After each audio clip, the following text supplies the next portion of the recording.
Good afternoon, everyone. I hope you all had a wonderful holiday and Happy New Year. So, as promised, because I always fulfill a promise, I told you that we would be having another community meeting as the process moved along for the redevelopment of Lakeforest Mall. So here we are, a couple of months later. A lot of work has been done. So I want to welcome all of you, want to do a couple of introductions. Soon you're going to hear from Mr. Kevin Rogers with WRS. We also have John Schlichting. He's the Director of Planning and Code Administration from the City of Gaithersburg. We have Gary Unterberg, who's working with a developer. He's from Rogers and Consulting and a fellow board member with me with the Gaithersburg Germantown Chamber of Commerce. And then we also have, representing Montgomery Village Foundation, Mike Conroy, the Assistant Executive Vice President. So Lakeforest Mall also is adjacent to Montgomery Village Foundation, so they are here as well. So, Kevin is going to go through a really nice PowerPoint presentation after their submittal, working 8 months collectively with the City of Gaithersburg on completing their mixed-use development, the MXD rezoning application, and the sketch plan and all the supporting documents. So it's like 162 pages or something of materials that were submitted to the City of Gaithersburg. So we're going to hear from Kevin, and then I'll come back sort of to wrap things up, and depending on the time frame that we have, the question and answer period, and then I'll let you know what the next step of the process is. So without further ado, I turn it over to Mr. Rogers. Let's give him an Asbury welcome.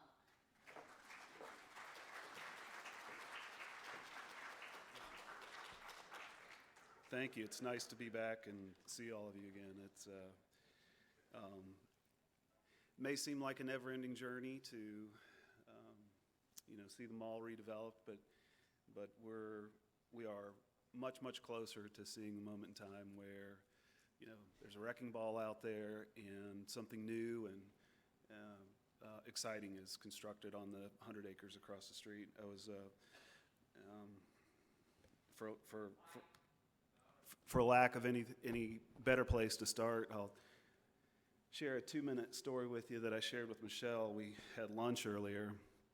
I hope you all had a great Christmas and Happy New Year, of course. At home in Charleston, South Carolina, it rarely gets very cold in the winter. Christmas Eve, it got down to 19, which is pretty unusual for us. And myself and a couple of other knucklehead dads from the street, we all have young children, decided after 1 or 2 beers it might be a good idea to hang a hose from the top of one of the trees and attach the mister nozzle to it and let the water run all night. Lo and behold, the next morning we wake up and the yard's covered in snow and ice, and all of the kids from the neighborhood are under the assumption that yours truly arranged with Santa Claus to make it snow Christmas morning. So it's kind of the best part about the holidays for me. So what I'll walk through with you here, and I'm just going to test this to see if this works. Okay, let me go back. What I'll walk through with you here is kind of where we're at. What is it that we have submitted to the city? What does all of it mean? What does it include? What does it not include? Kind of what would be the next step after this leg of the journey?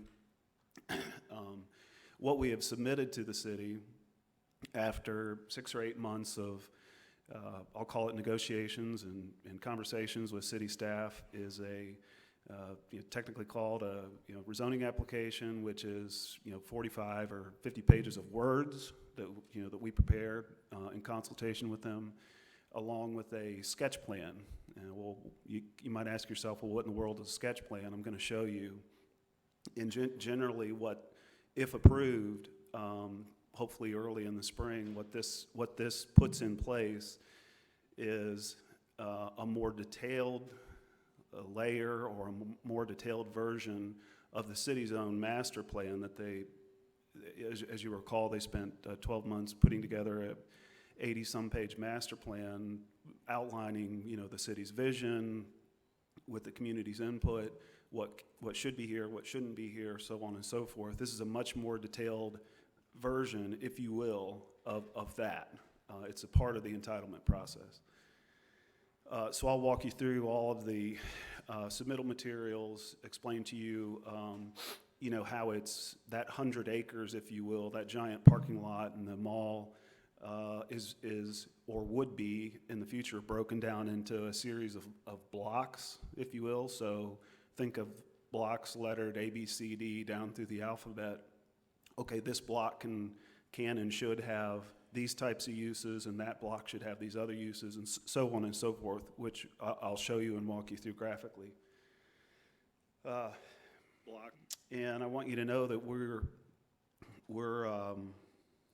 eagerly looking forward to the moment, and it can't come fast enough, where we can get this started.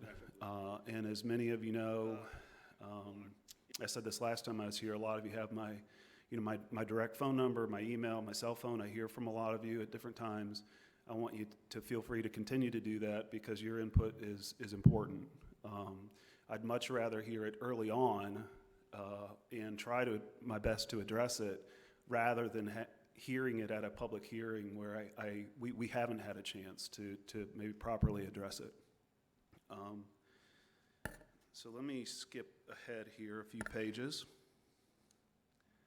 This is what you're looking at is a snippet of some marketing materials that we've put together. And when I say marketing materials, we have yet to really, in full force, I'll call it, crank up the dial on our marketing efforts to attract, I'll use the word tenants. Tenants could be anything from a restaurant to a store to an office user to a life science occupant, whatever the tenant category might fall into.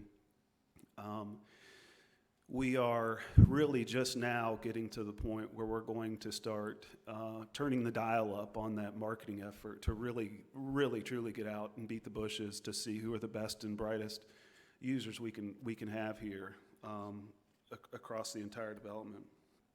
So I'll start with just a beautiful picture of what some of you get to look out your windows and see. Again, it's 1 million square foot of multiple buildings, 7,000 some parking spaces, and some rather unkept ponds at the various corners, which we plan to take advantage of and clean up and make amenities, as opposed to probably, quite frankly, somewhat of an eyesore today. Let's see here. So this is a kind of a big picture overlaid on top of an aerial, obviously, of okay, what might all these blocks and the road grid and the green network, what might it look like all mashed together? So this isn't the actual sketch plan that would be voted on and hopefully approved, but this is an element of it. So when I talked about blocks, and you'll see them in much greater detail in a moment, this is the product of months of conversations with the city and other constituents, the county included, as to how we might accomplish a more urban, if you will, that can be kind of a little bit of a wonky depiction, a little bit more of a city road network throughout here, as opposed to today, there's just one big ring road that goes around the mall. It's if you will, it's inward facing. What you see from the street is just some driveways and big giant parking lots, and then the mall's way over there in the middle. Flipping that on its head, something that's more outward facing. So if you're on any one of the adjoining streets, the green network feels like it's connected to and part of the fabric of everything that's off-site, outside of the 100 acres. The roadway grid network functions more like a neighborhood, more of a city street network. All of these, of course, would be the roadways, and the green network would be built according to the city's road code guidelines. There's different guidelines for roads through a residential neighborhood than there are through the heavily commercial part. And what I'll show you next is some precedent photos. Okay, well, what might some sections of this look like? And because I can't see that tremendously well at this angle, top left corner, and I won't go through each one of these pictures in painful detail. Top left corner is intended to be a precedent photo, an example of what that top left corner of the drawing might look like. So where the pond is today, if you can imagine cleaning that up, landscaping it appropriately, a boardwalk in front of it on the inside, and then restaurants, dining, entertainment on that top left corner. So kind of at the, what I'll call the point at which you would approach what we now know as the Lakeforest Mall, as opposed to looking at a, kind of unattractive pond with nothing behind it other than a big parking lot. Flip that on its head and turn it into an amenity where you can go and you can dine and you can sit on a patio and you have something attractive to look at. And many of these pictures on down through the remainder show, what might some of the green space areas look like. These are actual photos from other developments in other areas, as opposed to just a cartoon drawing that says, okay, here's where the greenways are going to go. Actual photos from other projects elsewhere that you may have actually been to. What might these green areas look like?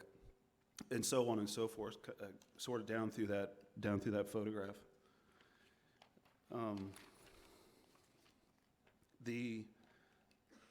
Let's see here. The bottom half of the bottom half of the drawing. So if you were to focus on the let's call it a site plan, if you will. Bottom half of that is predominantly for sale housing. We have an arrangement, a deal, if you will, a contract with a national home builder. I believe they will be there on January 17th at the public hearing to announce their involvement in the project. This is intended to show you, again, as precedent photos, well, what might that housing stock look like? These are actual photos from actual neighborhoods and how they would fit in that bottom half of the drawing throughout all the residential streets.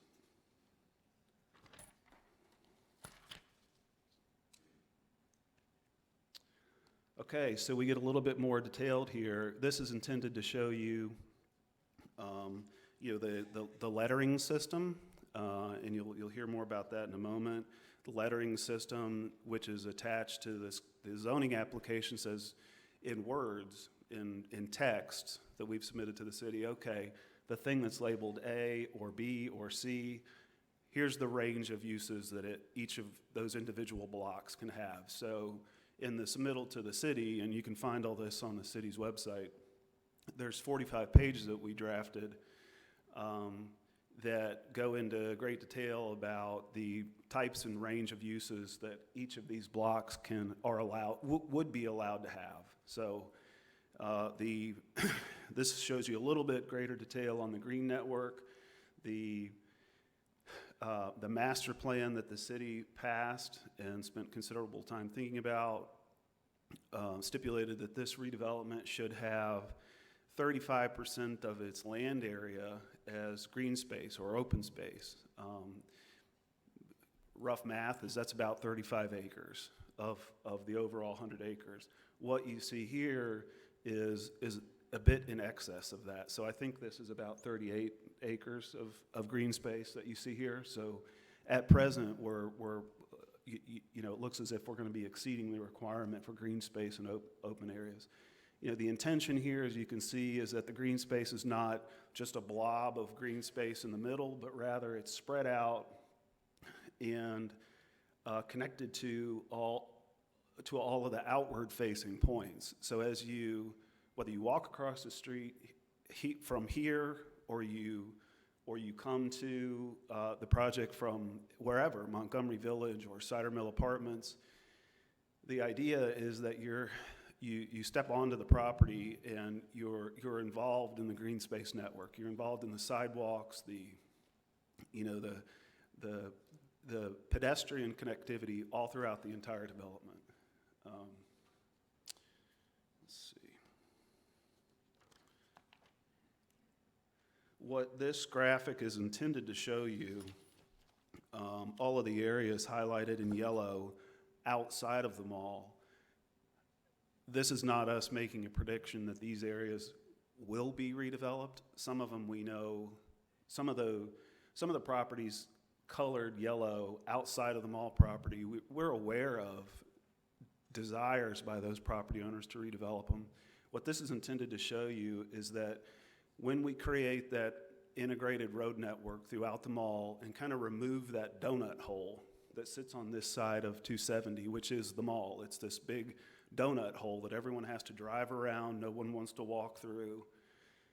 Creates in our opinion, kind of a better environment for all these surrounding properties to themselves be redeveloped. We're not claiming that we're the savior of these other properties around us, but it creates a better environment for them to embark upon their own redevelopment plans, such as directly across the street, Cider Mill apartment complex. By no means am I their spokesman. I don't speak for them. But I know from meeting with them that they have told me that the redevelopment or renovation of the Cider Mill apartment complex is something that they have been waiting on to commence until the mall across the street, until this donut hole is addressed.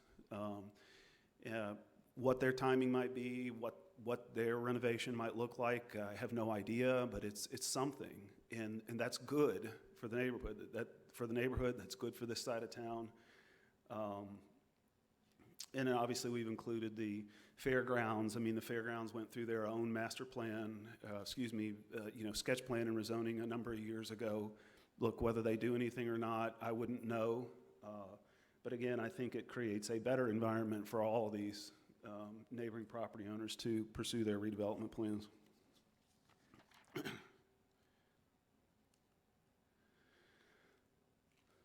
So what this graphic just shows in a little greater detail is this new road network. And you'll notice on the southern boundary along Odenhall, you may notice one or two access points that don't exist today. So when I say access points, driveways into the mall property that are not there today.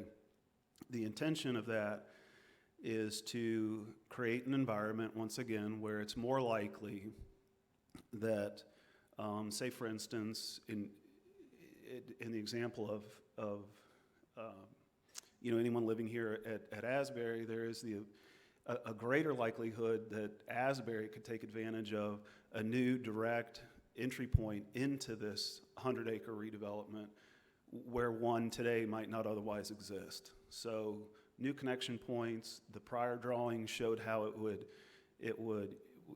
should such access points be taken advantage of by any of the neighbors, you'd immediately be integrated into the Greenway network where you could wander through the entire development on foot or on bike or whatever it may be. You can also access it by your vehicle. So that's part of that was part of the puzzle that we were trying to solve with the city, is how do we really do as good a job as possible at creating an integration with all the surrounding properties. You'll notice that on the east side of the drawing along Lost Knife, we're proposing a new entrance into the project where Contour Road, if you can picture where Contour Road connects with Lost Knife Road, it currently does not enter into the mall. This, as you can see, would make that a four-way stoplight. It would create an entry point into the 100 acres, connect all the way through over to, I think it's Lakeforest Boulevard, kind of further creating this road connectivity network. Okay, so what's all this talk about a sketch plan? This is the actual sketch plan that for lack of a better word, this is the instrument that would get decided upon or voted on by City Council. It would get reviewed, and a recommendation will get made upon this by Planning Commission.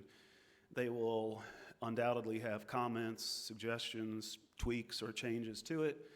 And what this shows you, without getting into hours of detail, is the block that's labeled B, top left corner. That is predominantly the entertainment, restaurant, dining designation. So, I forget the square footage numbers, but a significant amount of flexibility for, as I was telling Michelle today at lunch, without turning up our marketing efforts tremendously, we've already heard from a number of entertainment uses, pickleball users, small movie theaters that have dining and a bar. Numerous restaurants have reached out to us. There's another entertainment use, kind of I'm going to use a brand name here, but it's not them specifically. It's a Lucky Strike type bowling facility. Again, it's not the type of bowling I grew up with where it's just 30 lanes and you can get a hot dog and popcorn. It's a modern version of it where there's maybe 6 or 10 lanes, but again, there's a very good dining, restaurant offering included, a bar, for adults to help them become better bowlers. What that entertainment piece is, that's to be determined. But it's nice to, one, it's nice to be able to share with you, but one, it's nice to be on the receiving end of phone calls from users such as that who say, hey, we'd love to be here. There's an absence of this type of stuff on this side of Gaithersburg, in their opinion. So we'll work through who those users might be. As you go around the corner there, over to Block C, that is intended to be kind of the, if you will, let me back up for a second. The intersection there, so the intersection of blocks B, C, D, and E, that's intended to be kind of the main focal point of the, use whatever word you want, the activated, when you're walking down that main intersection right there, there's active uses behind all those storefronts, restaurants, health providers, coffee shops, a brewery, retail shops where you can pick up whatever it is you might want to pick up, all framing the four corners of that intersection. And then Block C, back to that, is intended to be a little bit more heavier retail focused. At current thinking is a couple of large format retailers, one stacked on top of another with a structured parking deck out in front, a grocery store that has been working with us for months now to figure out how the plan might look that works for them and works for customers. So, picture that block as being where consumers would go to, whether it's grocery store or one or two large format retailers, to kind of stock the pantry and stock the garage and stock the fridge with things, basic necessities that you need, every week or two or whatever the case may be. And then above that, if you can picture this sort of 3D picture in your head, so retailers stacked one on top of another, above all of this with structured parking,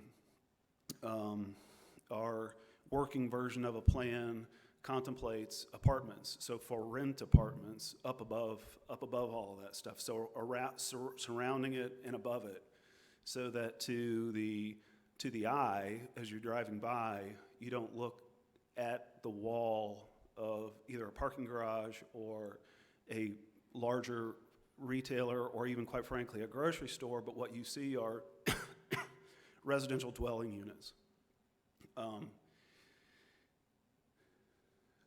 Moving down to the just kind of in between there, Block D, That is what we have designated predominantly. The word that we've arrived at with the city is the employment block. So while there will be a range of lowercase e employment options for workers across the pay scale, okay, so from retail, and then as you get down into Block D, that's predominantly designated towards employment uses. Let's use a capital letter E when we say employment on Block D. Higher wages, office, life science. Maybe we've talked to a couple of regional, well, they're national companies, but they have regional headquarters. They're looking to relocate. If you will, that's kind of the folks show up in either a lab coat or sport coat, go to work for the day. They can enjoy all the amenities that are around it: restaurants, dining. They can walk out to go to lunch. They can arrange for business meetings after work hours to have dinner or drinks at the amenities, all right here on site. We'll just kind of go around the clock here. As you move down into the orange or peach colored stuff, those are all the various assorted for sale residential blocks. So that would be in the neighborhood of 750 for sale homes, not by us, but by a national home builder. And they would, in accordance with the city's master plan, the types of housing would run the gamut from, call it 4 or 5 story tall condominium buildings where you purchase a condo unit in a building, to there's all kinds of names for the different types of housing: duplexes, triplexes, 2-over-2s, a limited number of conventional townhomes. The city's master plan limited the number of townhomes, and this cross section of for sale housing types of product would address the city's requirement for what they called gap housing. And gap housing is good, affordably priced housing. So, which is differentiated somewhat from government mandated affordable housing, like the city and county's MPDU requirements. It's a little bit different wrinkle on that.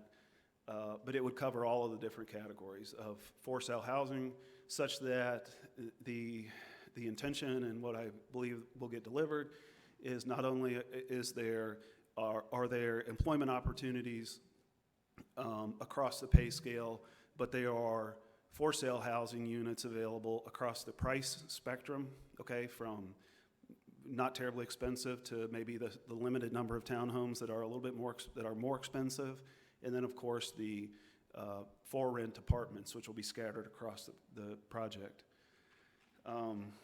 As you move up into Block F, I understand it's, after having talked with a number of you over the last year or two, the idea of moving the transit center with everyone is not a tremendously popular idea.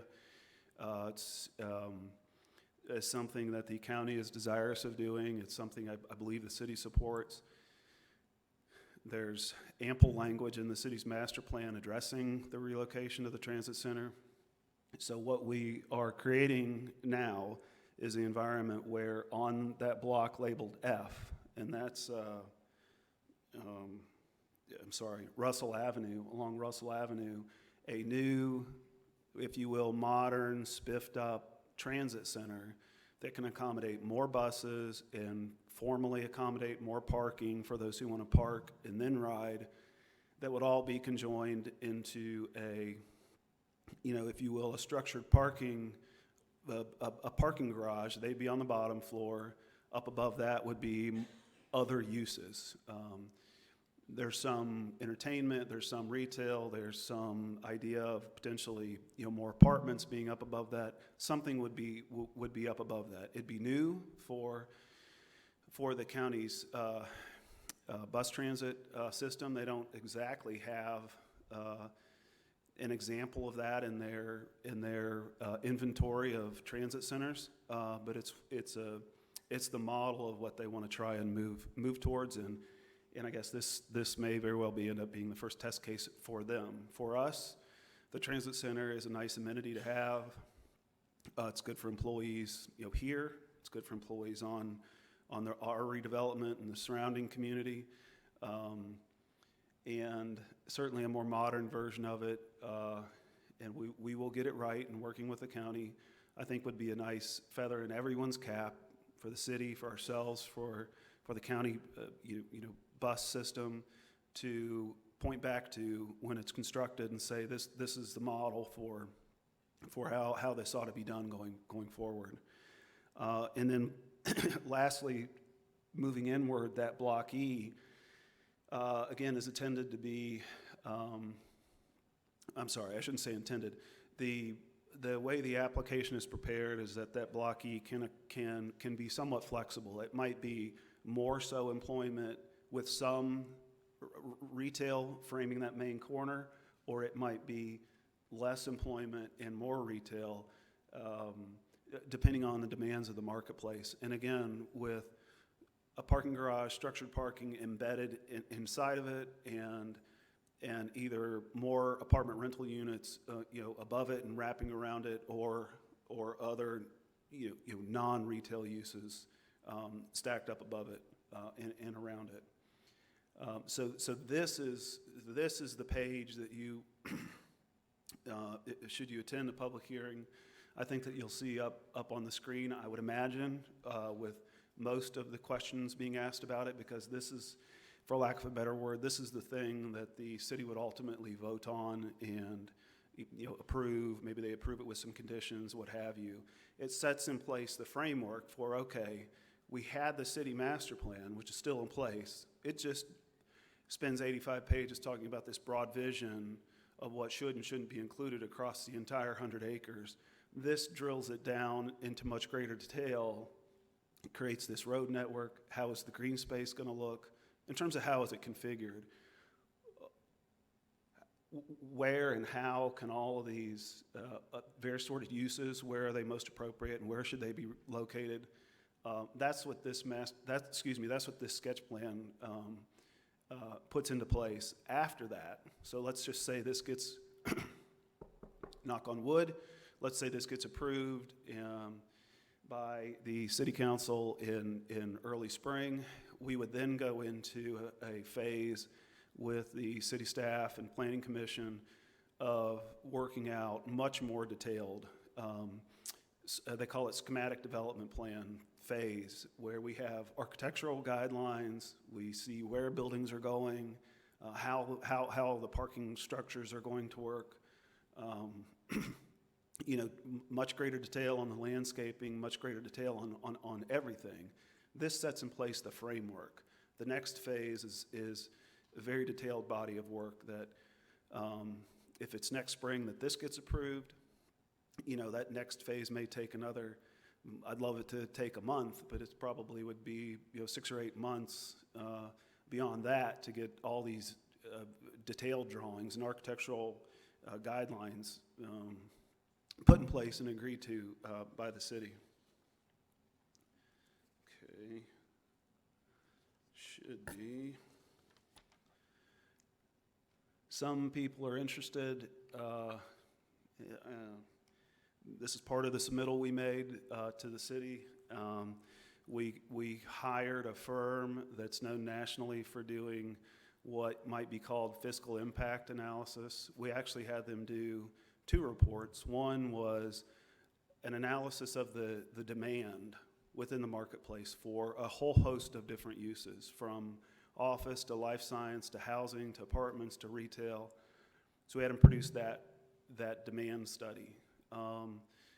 Why'd we do that? We wanted to have at least some body of evidence, whether people agree with it or not, that there is significant demand for all of these broad range of uses. From that, based upon the rough development program that we have in mind that is consistent with the sketch plan that you just saw, they then produced a fiscal impact analysis. Well, what's that? That's generally a report on, okay, at full build out, when this thing is all done, this project, many jobs are we talking about? What's the economic benefit to the city? A whole host of different things related to dollars and cents and employment. And you can see for yourself here, this is just, I'm going to show you just 2 pages from their 50-some page fiscal impact report. The whole report is on the city's website if you're curious to read the whole thing.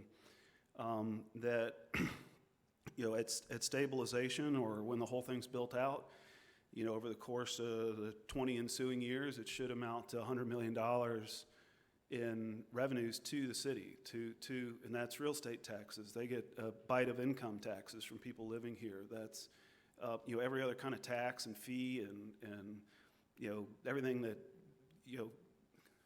no offense, government taxes you when you take a step this way or take a step that way. All the revenues to the city as a result of a project that follows along the program that we have in mind. And then, one other page from that fiscal impact report says, look, at such point in time as it's built out, that's upwards of, the first line there, upwards of 6,000, permanent new jobs, and that's permanent new jobs across the pay scale. I think that's a significant thing for the community, for the city. It eases the burden of where taxpayers or the cities have to reach into their coffers to address for critical needs. Whatever that is, the city spends taxpayers' dollars on. It's that much more into the coffer for great new programs that the city can pursue. Should be one more page here. Listen, I want to take questions and answers, and you may love it, you may not love it, you may have all kinds of biting comments about roughly what we have in mind. I'd love to think that you would make your voice heard to the city in advance of this first January 17th public hearing. That is the email address for the planning department. Any written commentary that they get, good, bad, or indifferent, I'd love it if it was supportive. Becomes part of the public record and is contained within the stack of stuff that elected officials have plopped onto their desk when they are asked to render a verdict on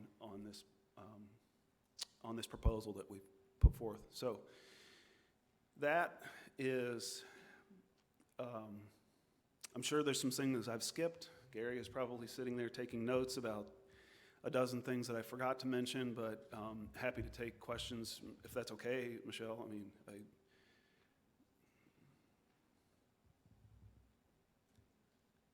He's got a microphone for you there. Yes, can they leave, when they remodel, can they leave the bottom of Lakeforest Mall where people go, like Macy's, children's stores, whatever is available, so we can go and do some shopping? I don't drive too far, and from the bottom, you're going to take everything down. What are our seniors supposed to do? So could they leave that up? There's no part of the physical structure, so there's no part of the buildings that you see out there today that we plan to leave in place upon the redevelopment. It would all be removed, torn up and replaced with new stuff. Yeah, so but still how long will that take? I would guesstimate for you that at such point in time as we are fully approved by the government to commence this construction activity, it's probably a 2-year, 18 months. I don't think so. I think it's going to be longer than that. Well, I don't mean 2 years for everything that you see here to be constructed, but 2 years for construction vertical. So for us to start constructing stuff up, and who knows what the marketplace will demand at that point, but different parts of it will start to come out of the ground. So they won't leave Macy's there? No, and I should have mentioned this. I don't believe Macy's has made a public announcement yet, but they've informed us they plan to close their store at the end of March. This year or next year? This year. I thought it was 2024. All I can share with you is what they've told us, and we've communicated to the city, is that they intend to close their store by the end of this March, and in turn, we're going to close down the mall at the end of March. It's a tremendous expense to So keep. what happens with the pantry? People go there to get free food for the people who are unfortunate? Are you talking about the thing that's in the parking lot? Yes. We'll I don't know, but we can certainly work with them to figure out how to keep that in place. I'm sorry that they have to tear down the whole complex, because I'm going to miss it. I've been here 40 years. I enjoy walking the mall. Yes, sir. Hey, thank you very much for your presentation. I went through some of the paperwork that was involved, in this. I admire that you are discouraging parking in general, and you're emphasizing pedestrian traffic and bicycle traffic. I wonder a little bit if that is somewhat naive, though, with so much residents and retail activity. Can you describe, you said structured parking, that'll be integrated in with parts, and kind of an add-on to that, as this will take, many years, 6, 8, 10 years, while some of those properties are empty, where there'll be a green space there, or unfortunate parking area. Thank you. Sure. So I should have maybe used a different word other than structured parking. If you could imagine, you may have driven to Crown. If you go to one of the restaurants there, sort of on, this is just an example. You go to one of the restaurants there on the little main street. I'm trying to think of there's Ruth Chris, and then there's another place, Flats or something like that. Coastal Flats. You hope you can parallel park along that street. That's what you hope when you drive over there. Inevitably, what happens is you end up circling back around and you park in one of the parking garages. So when I say structured parking, I mean parking garages. And they did a nice job there where, of course, you can see the entrance into the parking garage, but you don't see this gigantic, monster of a parking garage sticking out. It's been framed well with other uses.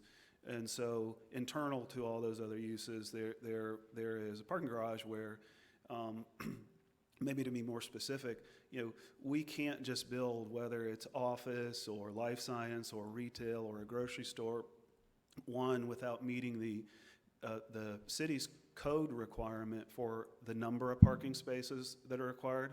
Now, that could either be a big giant parking lot or it could be a parking garage. And two, with limited exception, and when I say limited exception, other than places maybe like, Manhattan or certain areas of Chicago or what have you, most office users, retailers, restaurants, they won't put a new facility somewhere similarly without an adequate number of parking spaces. Our intention here was purposeful, one, to again, comply with the city's master plan that discourages big wide open fields of parking such as you see today, and integrate it more with parking garages where, look, there's still going to be some parking at ground level, but predominantly it's going to be taken care of by these parking garages. And then all of the for sale housing, so the stuff that I talked about being kind of on the southern half of that drawing, they'd obviously have driveways and their own residential garages where they pull their car in. You had something else towards the end of that. I'm forgetting. Okay. Sure. My question is this. I like to have the online report as your project progress. How often you release it, to the public? The online report on your development of the Lakeforest Mall. online, I can see the computer. Do you understand my question? I apologize, not exactly, no. My question is this, as your development progress, I like to see an online report released to the public and how often you have it.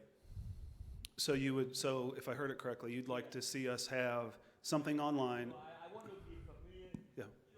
Just including the the city, the developer, the general public, something like that. I'll send to, I think this addresses your question. I'll send to Michelle, and then she can distribute it out to all of you. We have created a new website.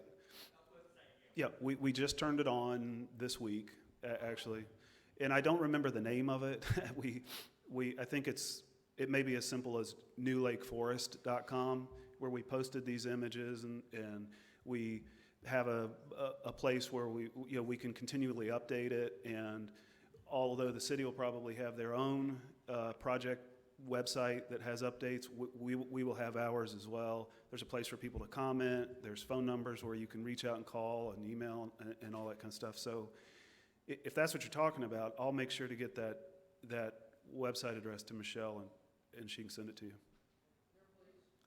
Sure. My dream was to cross Odendall Avenue, go to the supermarket, dry cleaner, pharmacy, and nearby doctors and dentists' offices without having to get my car to drive that winding road to go less than 2 miles to go shopping. Well, I don't know if you agree or disagree, but I believe that what we're proposing here, where everything is contained, you can walk across Odenhall. It may not have every one of the type of services and retail uses that you might desire, but it'll all be right there within walking distance, and you won't have to drive across 270 to. May I continue? In my old neighborhood, I was able to either walk to the Kent Mills Center to do those shopping, and I was not far from a doctor's office. I moved here last year. I'd like to be able to walk across the street to get to a doctor or a dentist without having to drive 5 to 25 miles. I'd like to see that be a part of this project as well. Sure. What plans are there to minimize the noise of construction? You're talking like a 2 to 5 year plan, it sounds like. I'm asking about physical barriers, but also about hours of operation for the construction workers and equipment. So I'm going to answer that sort of generally, because I don't know the city's rule book in regards to hours of operation and so forth. Generally speaking, every city, county, municipality has a slew of requirements that address what hours we can have bulldozers out there, when they cannot be out there, when a wrecking ball can be operational, when everything's got to go. One of the books I read to my kids is Good Night Construction Site, when the construction site has to go good night. In addition, most municipalities have requirements for, if you can imagine, we're tearing up this big parking lot. We've got to dig down in the earth and move, whatever it is, 40 or 50-year-old, electric lines and water lines, and we got to tear all this up. There's usually requirements for, okay, when your dump truck is pulling off onto the roadway,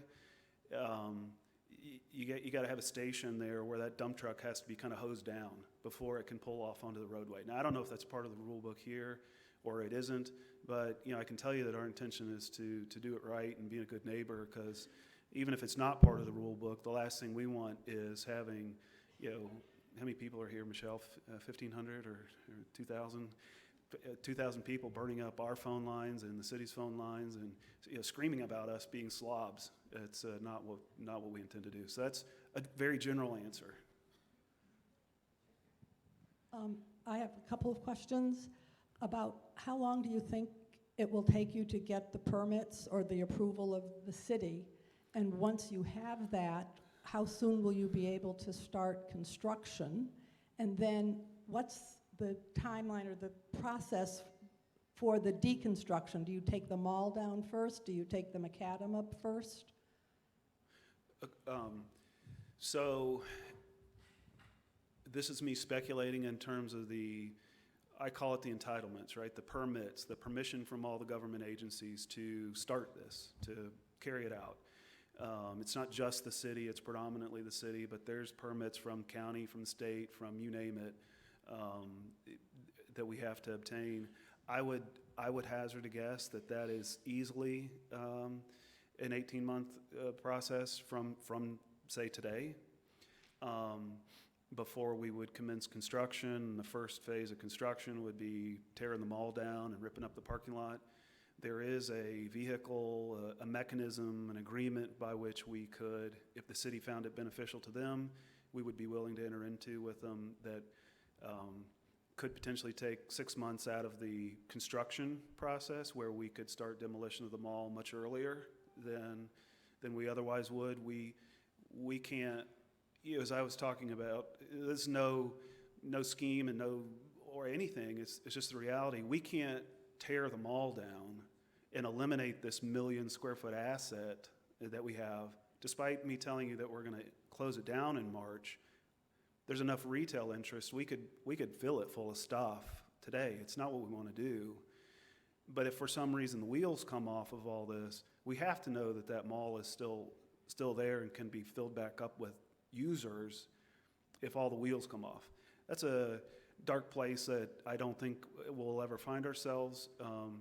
But if we could reach some kind of agreement with the city that says, okay, some of your rights vest a little sooner than they otherwise would, we could probably start demolishing the mall a whole lot sooner and chop a bunch of time out of that construction phase. The construction phase after we're permitted is for the first hunk of this project is again probably 18 months or 2 years, the first construction phase. The home builder will start. We'll start on some of the other non-for-sale home elements of it. As someone else mentioned earlier, clearly every aspect of this will take years for all of it to get developed. But phases of it will start to come online or start to go up, get built. I think that's probably 24 months from today. Sure.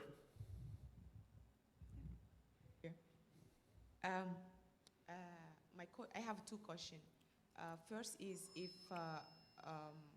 the plan to shut down the mall it's in March. I live in Sidermid, so this may cause people to hang out around there, and it may cause insecurity. So how are you gonna provide security around there when the mall is closed? So given that we're in January now, and we've got 3 months or so to create an appropriate close it down program. Okay, what are we going to do? We're not just going to shut the lights off and lock the doors. It's going to include it's going to involve kind of a detailed plan where we secure the building. Okay, so people can't. The criminal element can get into anything. They can break into anything. Hopefully secure it as best possible, the building, right? So people can't get in there and do knuckleheaded things. But also work with the city, the sheriff's department. As I was talking about with the city, shortly before I walked up here, we're going to have a plan. We'll probably still have some of our own private security. I think the city will probably have to, recalibrate the manner in which they, however often, run a patrol car through the parking lot. That is a plan that we'll develop, working closely with the city. Okay, thank you. Sure. My second question is, you mentioned gap housing.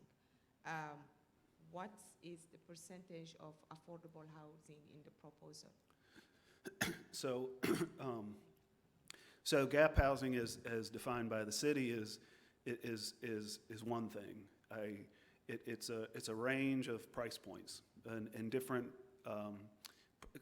different categories of types of housing, if you will.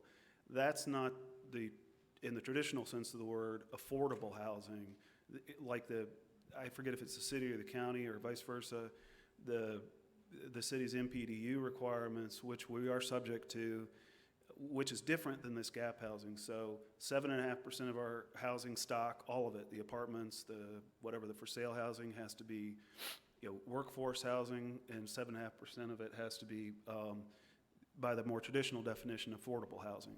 And if that helps answer your question. Sure.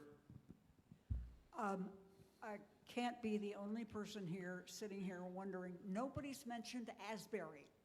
What happens to us who live here? Well, hopefully family members of yours will buy a home to be closer to you as part of our project. Hopefully we will have dining options that don't otherwise exist for the residents here, shopping options. We'll have job and employment options for either yourselves or family members as part of our project. When you say, what about Asbury?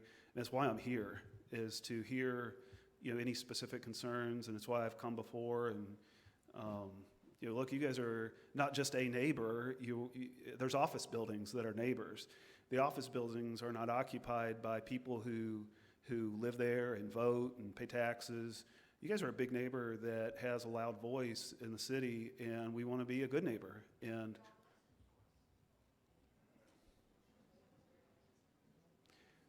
okay, well, I mean, I am here in order to listen. I am,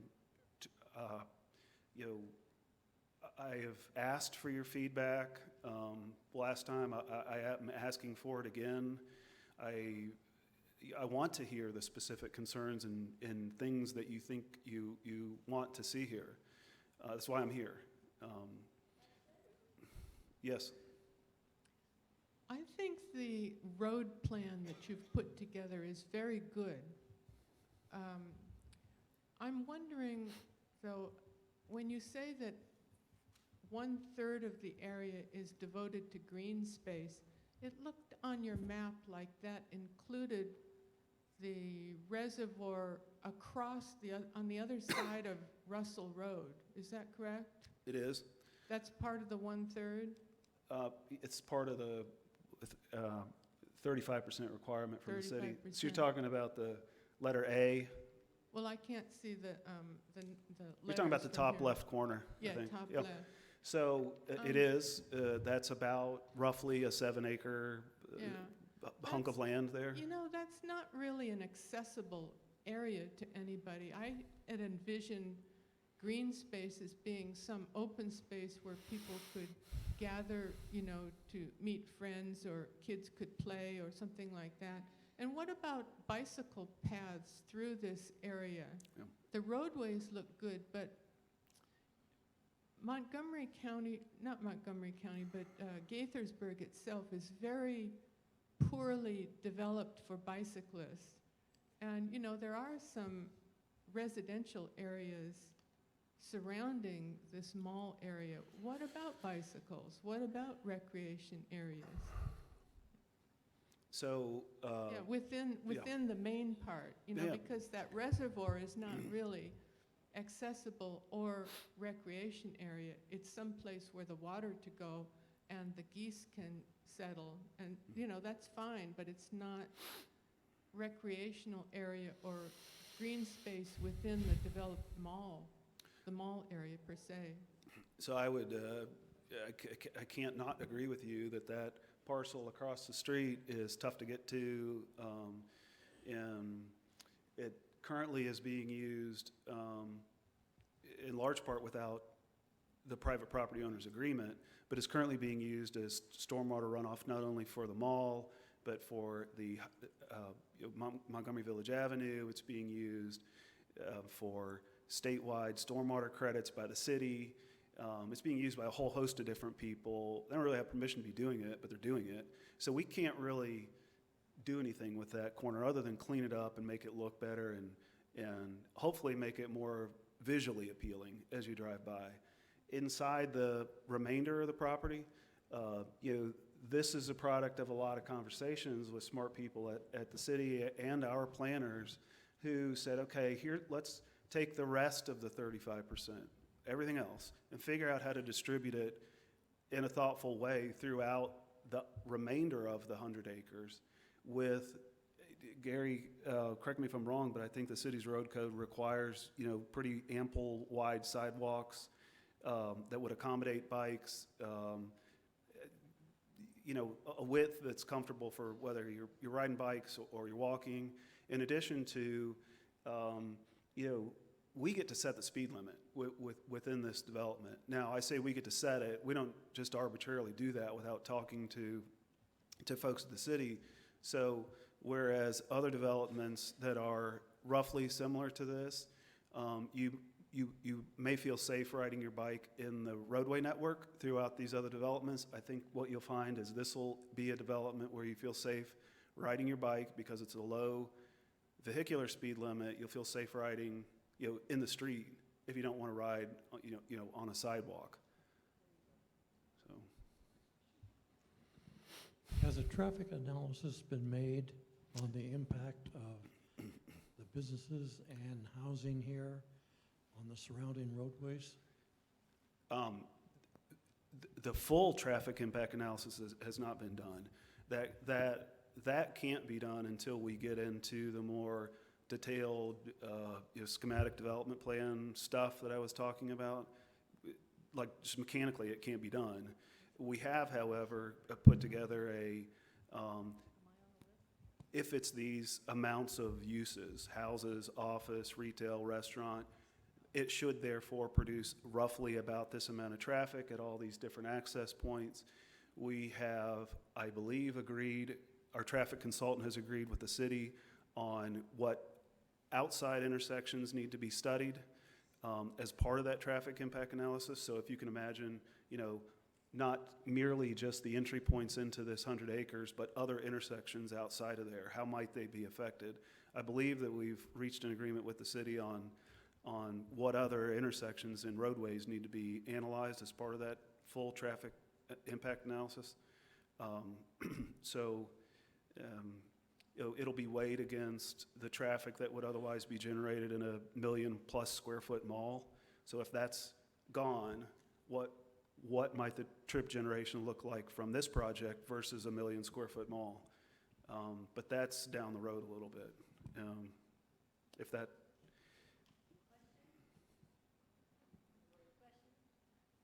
Hi. Sure. So as you know, Cider Mill has about 900 to 1,000 families and a lot of youth, a significant number, probably triple that in numbers for youth.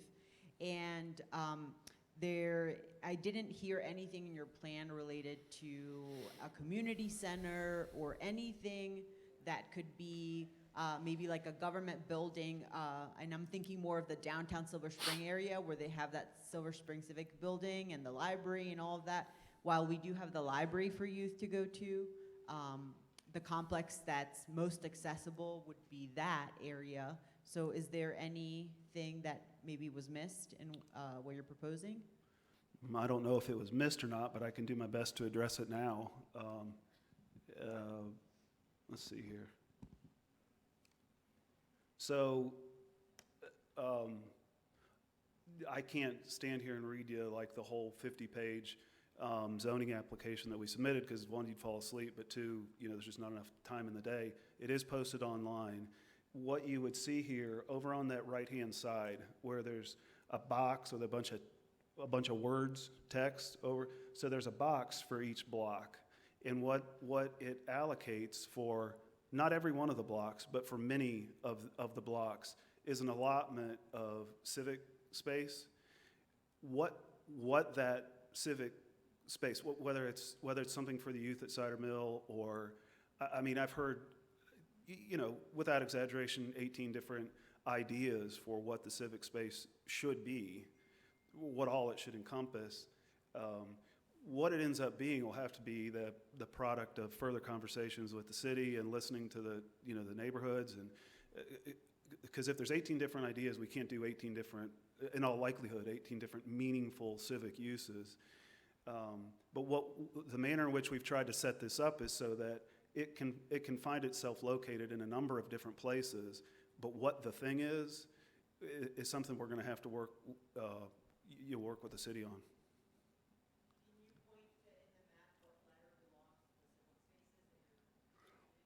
Yep.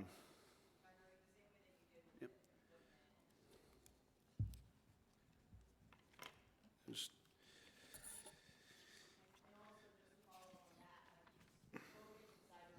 Community, or was it the HOC or the management office?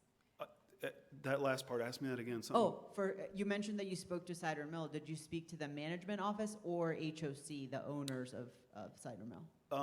I don't know if it was the manager's office, but I would like to say both. So you don't know if you know Raleigh Smith or not, wherever Raleigh's at. Raleigh, oh, right behind you. Yeah. Raleigh has a organization, if you will. Raleigh, what's it called? Better Gaithersburg, or so one, I had one or two, maybe two Raleigh video conferences. There were 25 people, I think, on the screen. Raleigh had all manner of different people from Cider Mill. He had, mothers that live there, kids that live there. I'll say kids, okay? I don't know, high school age kids on the video thing. So, and I have expressed to him, and I would tell you, I'd be happy to come to a community meeting at HOC, at the complex. And I've also talked to HOC, obviously. I've told them that I'd be willing to come and do the same thing. So I've tried to communicate and listen to both the management, okay, the owner of it, as well as, there's 900 residents. I won't be able to talk to all of them, but happy to do more of that, and I've done some of it already. I remember distinctly the mother who was kind of self-described as like the, I'm the mom that keeps an eye on, like the 20 kids that live on my, 2 or 3 streets, and keep them in line, and I let their moms know when and if they're being knuckleheads. But I remember her being part of that and offering up some interesting, input. Okay. A lot of us would like to get copies of of your plan, but also the comments that Asbury and some of the other neighbors have put forth. And the easiest way to do that, because we don't want you to handle all the paperwork any more than we do, but we need to be able to download it on our computer with a drop-down menu so we can find it. But where? Yep. So it's there where? Oh, sorry. Well, yeah, part of what when I follow up with Michelle on our company's website, the city has their own landing page on the internet where all of this material, the 45-page write-up that we prepared that I talked about, there's all kinds of stuff, including any public comment that gets submitted to the city. It may lag by a few days, but the city always takes that, scans it in, and puts it on the city's website, and all of that stuff is downloadable. It's probably the best place to access it. Sure. Since I've already been introduced, thank you. Raleigh Smith, we have had a lot of conversation with Kevin and with the organization. We intend to have more. This is going to be like a 2-year, at least, project. The first step of it is on December 17th, which is the approval of the sketch plan. January 17th. January. January, I'm sorry, this January the 17th.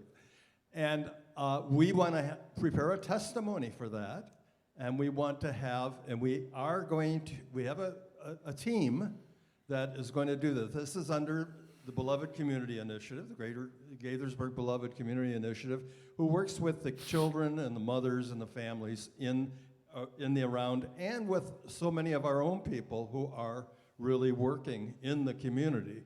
So, but you're all invited to be a part of that. I would love to have your email.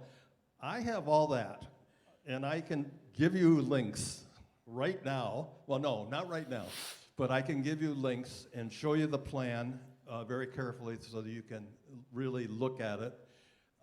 But I would need your email, if I can, your name, your email, and this is Rebecca Cole, who is the staff person. She's the head of the executive director of the Gaithersburg Beloved Community Initiative here at Asbury, and we would really like to have you be a part of an ongoing review as we go along.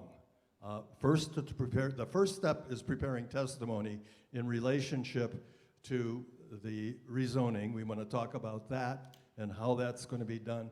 But mainly then is going to be a lot of work afterwards as to what actually goes there. But the first step is just approval of the sketch plan and the change to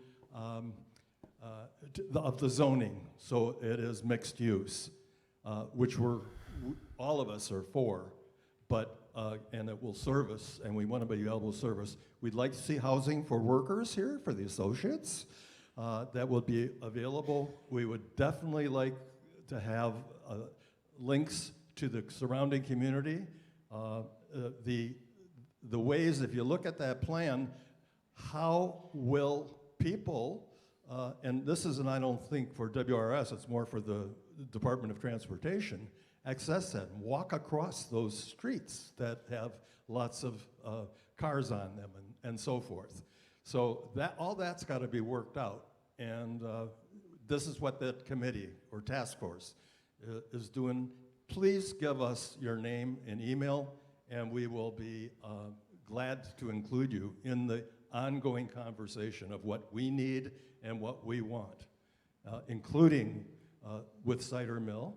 Here's the head of the Safe Places, and so I would really, and also with Montgomery Village, which is not in the city, but is very much affected by what's going to be happening here. So we want them. We have contacted also HOC and other people to be a part of that conversation that's ongoing, okay? So give us your name, please. Huh? My email. Okay, but here, we'd love to get, Rebecca will sign you up right now. My email, yes, is Rollie, R-O-L-L-I-E, S-M-T-H, no I in Smith, R-O-L-L-I-E, S-M-T-H, at Gaithersburg, at gmail.com. And also, it's in the CLC, it's in the community, our website, our resident process. So it's right there, too. So thanks a lot. I have a question. You talked about green space, but what is your commitment really to be green? For instance, are your buildings going to have LEEF certification? Will there be any encouragement to have solar panels? And will there be a place for or encouragement of companies that produce or manufacture places for electric cars to be plugged in, those electric stations? I think when we're talking about a project that's going to perhaps come to fruition in about 10 years, I mean, it's going to be a different place, and I think we should encourage those things that we need in 10 years hence. So, in terms of a commitment on green space, it's less of me standing here telling you, here's what we're going to do, is that it's a requirement by the city. So when I talk about entitlements and permits, for having the ability to start building this thing, one of the hundreds of different requirements is that we actually have the amount of green space that I've talked about. So you don't have to take my word for it. It's a That's totally not my question. It's the commitment to being really green, namely the leaf buildings and those other things that I mentioned. It's really a different situation. It's not the space, it's being green. Oh, I agree with you. 10 years, I mean, is going to look, the world will look different than it does now. 10 years ago looks different than it does now. Will every building on here, I'm familiar enough with all the LEED designations to be somewhat dangerous. I know there's different levels of LEED certification. I have a feeling, this may be unsatisfactory to you, I have a feeling that many of the structures here will be some level of LEED certification, and that perhaps is less to do with us and more to do with the occupants, okay, the office users, the life science users, the retailer, the restaurants. There's you know this, I mean, there's a movement across the country amongst companies that new facilities that they are a part of, they require it. So I can't, it'd be disingenuous for me to sit here and say, okay, well this amount of all the buildings are going to be, green. The definition of that kind of ebbs and flows over time. We do have other projects elsewhere where we have Tesla charging stations. Will it be Tesla charging stations or some other kind of charging station? I have a strong inclination that there will be a healthy component of that here because the facts are quite evident, I think, to anybody, is that if you don't have one yourself, you probably know a neighbor or a family member who does have an electric car, and you hear their stories about how they travel and can't find a place to plug in. We want this to be the place where they can come and plug in. Arguably, some may disagree, it's probably the right thing to do. But also, selfishly, they'll come plug in and they'll stop and they'll get a sandwich or they'll have lunch at one of the occupants of the project. So I hope that helped. Question here? Yeah. Do you have any plans for attracting professionals such as doctors, lawyers, the building of a specific structure to house them, or scattering offices that would be of appeal to them? So when you say, do we have a plan, I wouldn't say we have a plan in terms of a drawing. We do have a plan to target them and go and entice them to be a part of the project. I've talked before about a surgical center. It's an eye surgeon that wants to be here as a part of this, is well known. There's a letter of,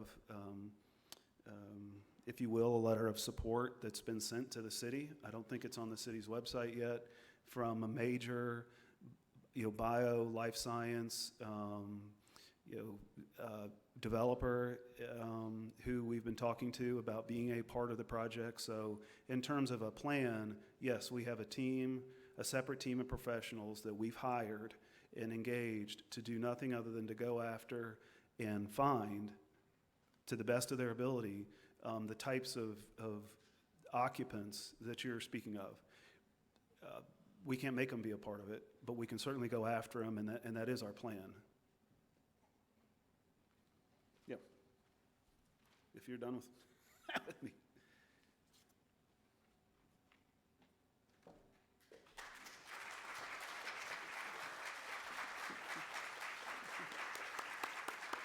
So we really want to thank Kevin for his time today. We want to thank our ushers. We want to thank people from outside of Asbury Methodist Village for also coming and joining us. We announced this as a community meeting, so we're happy to have residents of Cider Mill. We had residents of Hidden Creek. We have Montgomery Village Foundation. We have the city of Gaithersburg with us, and Gary with Rogers and Consulting. So again, the hearing for the mayor and city council, and we'll put this out, I work with Jean Taft, is going to be January 17th at 7:30 at City Hall. It's located at 31 South Summit Avenue. And they're also still streaming live meetings. So it's not that you necessarily have to go to City Hall. You can go ahead and watch it from the comfort of your home. You can also submit written testimony in advance, and the record will be open 30 days after the mayor and council meeting. And we will, once I get the information from Kevin in regards to the website for WRS, what their project page is, I already know what the City of Gaithersburg's project page is. We'll put both of those links in a news digest for you, so you can go ahead and book that, mark that, or write down the address and look at it periodically to stay abreast. And we'll also be providing updates here whenever we can. So just want to keep you in the know since we're right across the street as the neighbors. I do want to thank Kevin. He has been a good neighbor since I used the word neighbor. So when they installed new lights in the parking lot, residents of Asbury Methodist Village took photos and said, "This is what I see right outside my window." I emailed them to Kevin. He worked with his contractors, and they adjusted the lighting and said, please have the resident take more photos and make sure that it's okay. So, great partner, willing to work with us, make sure that our residents are happy and your needs are being met. And the city does have noise ordinance codes as part of the general city code, so construction does not start until 7 a.m. during weekdays, 9 a.m. on weekends. So as more questions come up, please don't hesitate to ask, and we'll get information out to all of you. Okay?